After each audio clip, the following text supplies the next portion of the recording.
50 வயது அப்பாவிடம் மகன் கேட்ட கேள்வி. பதிலை கேளுங்கள், நெஞ்சம் கணக்கும். ஓர் இளைஞன் தன் தந்தையை பார்த்து கேட்டான். Cellphone, TV, computer, internet, AC, washing machine, gas connection, mixie, grinder இவையெல்லாம் இல்லாமல் உங்களால் எப்படி வாழ முடிந்தது? தந்தை பதில் கூறினார்.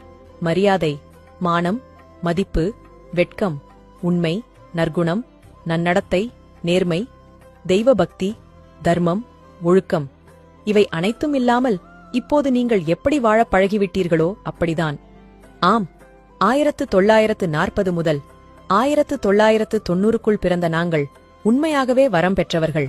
நாங்கள் சைக்கிள் ஓட்டினோம், ஹெல்மெட் அணியவில்லை. பள்ளி முடிந்ததும் தோழர்களுடன் பொழுது சாயும் வரை விளையாடினோம்.